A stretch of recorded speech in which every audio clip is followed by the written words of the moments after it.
Assalamualaikum warahmatullahi wabarakatuh. Perkenalkan, saya Nurfaida yang berasal dari kelompok 3. Kali ini akan membahas tentang peran pemerintah terhadap pemberdayaan ekonomi serta regulasi dan insentif terhadap UMKM.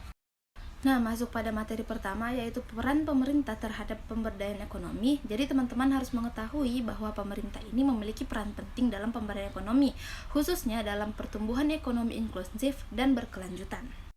Jadi, peran pertama pemerintah dalam pemberdayaan ekonomi ini yaitu pemerintah berperan sebagai regulator, di mana tugas pemerintah sebagai regulator yang pertama adalah membuat kebijakan yang mendukung pemberdayaan ekonomi. Nah, kebijakan-kebijakan yang dibuat pemerintah ini meliputi kebijakan makro dan mikro, di mana kebijakan ini seperti kebijakan fiskal yang berisikan tentang pajak, anggaran, dan subsidi. Selanjutnya yaitu kebijakan moneter yang berisikan pengaturan suku bunga dan jumlah uang yang beredar. Selanjutnya yaitu kebijakan sektoral seperti industri, pertanian, serta perdagangan. Nah, selanjutnya yang kedua, pemerintah sebagai regulator membuat peraturan dan perundang-undangan, di mana pemerintah menyusun peraturan dan perundang-undangan berdasarkan hak dan kewajiban setiap pelaku ekonomi. Nah, yang ketiga, pemerintah bertugas untuk melindungi UMKM dari praktik monopoli serta menjamin akses yang adil terhadap pasar. Keempat, pemerintah juga bertugas untuk menjaga keseimbangan antara kepentingan ekonomi dan sosial. Serta yang terakhir, tugas pemerintah sebagai regulator yaitu mengawasi dan menegakkan hukum ekonomi. Nah, peran kedua pemerintah dalam pemberdayaan ekonomi yaitu sebagai fasilitator, di mana sebagai fasilitator, pemerintah mendukung dan membuka akses serta memberi layanan kepada masyarakat untuk memungkinkan masuk dan menjalankan aktivitas ekonomi. Sebagai fasilitator, pemerintah memberikan fasilitas yaitu penyediaan sarana dan prasarana ekonomi, peningkatan kapasitas sumber daya manusia, fasilitas akses permodalan dan pembiayaan, serta fasilitas akses pasar dan promosi produk. Yang ketiga, pemerintah berperan sebagai stabilisator, di mana pemerintah sebagai stabilisator berarti pemerintah bertanggung jawab untuk menjaga kestabilan ekonomi nasional. Nah, sebagai stabilisator, pemerintah bertugas untuk menjaga stabilitas harga dan inflasi. Pemerintah juga harus menstabilkan kurs rupiah melalui intervensi pasar falas, dan juga pemerintah memberikan program perlindungan sosial seperti bantuan sosial atau bansos dan jaminan kesehatan dan ketenaga kerjaan. Nah, peran terakhir pemerintah dalam pemberdayaan ekonomi yaitu sebagai inisiator. Sebagai inisiator, pemerintah berperan sebagai penggagas, pelopor, dan pencetus ide-ide baru dalam pembangunan dan pemberdayaan ekonomi.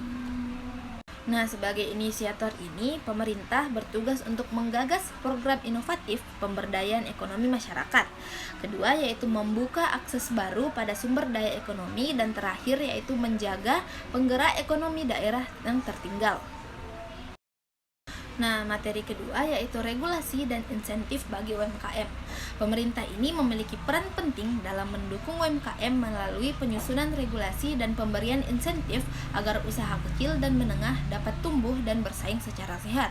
Dukungan ini terbagi dalam beberapa aspek utama, yaitu pada aspek pertama yaitu regulasi untuk perlindungan dan perkembangan UMKM, di mana regulasi ini bertujuan untuk menciptakan keadilan dan kepastian hukum bagi pelaku UMKM agar dapat beroperasi dengan lebih efektif dan efisien. Di mana regulasi ini meliputi pertama yaitu kebijakan perlindungan hukum bagi UMKM, kedua peraturan perizinan dan kemudahan berusaha, serta terakhir yaitu regulasi untuk pengembangan kualitas dan daya saing terhadap UMKM. Aspek kedua yaitu insentif fiskal dan non-fiskal. Insentif fiskal ini merujuk pada kebijakan yang terkait dengan pajak, pembiayaan, atau pengurangan beban keuangan yang diberikan pemerintah kepada UMKM untuk mendukung keberlanjutan dan pertumbuhan. Nah, selanjutnya yaitu insentif non-fiskal, di mana merujuk pada kebijakan dan program pemerintah yang mendukung UMKM. Selain bersifat pajak dan pembiayaan, insentif ini lebih berfokus pada fasilitas, dukungan, dan kemudahan dalam proses operasional. Nah, dalam insentif fiskal ini, pemerintah memberikan kebijakan pajak yang lebih rendah atau bantuan pajak bagi UMKM, dan juga pemerintah memberikan insentif fiskal dalam bentuk subsidi terhadap UMKM. Dan terakhir yaitu pemerintah juga memberikan bagi UMKM yang melakukan ekspor dan impor, juga memberikan pengurangan bea dan pajak impor agar UMKM dapat mengakses bahan baku yang lebih murah. Nah, dalam insentif non-fiskal, pemerintah memberikan penyediaan infrastruktur dan fasilitas pendukung pemerintah melalui berbagai program dan kebijakan yang memberikan infrastruktur dan fasilitas untuk mendukung pengembangan UMKM. Selanjutnya, yaitu pemerintah juga membantu UMKM mengakses pasar yang lebih luas. Selanjutnya, pemerintah juga memberikan insentif non-fiskal dalam bentuk pendampingan bisnis, yaitu memberikan pendampingan teknis, manajerial untuk pelaku UMKM. Dan terakhir, pemerintah juga mendukung kolaborasi antara UMKM dan mitra-mitra perusahaan besar. Nah, aspek terakhir yaitu transformasi digital UMKM, di mana hal ini merujuk pada proses adopsi teknologi dan pemanfaatan platform digital oleh pelaku usaha mikro, kecil, dan menengah untuk meningkatkan efisiensi operasional, akses pasar, serta meningkatkan daya saing. Untuk membantu transformasi digital sukses, maka setiap pelaku ekonomi harus mengetahui apa pentingnya transformasi digital bagi UMKM.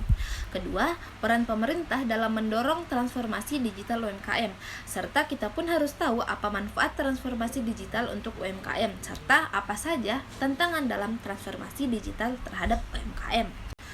Nah, jadi itu saja yang bisa saya sampaikan terkait peran pemerintah terhadap pemberdayaan ekonomi, serta apa saja regulasi dan insentif terhadap UMKM. Lebih dan kurangnya mohon dimaafkan. Wassalamualaikum warahmatullahi wabarakatuh.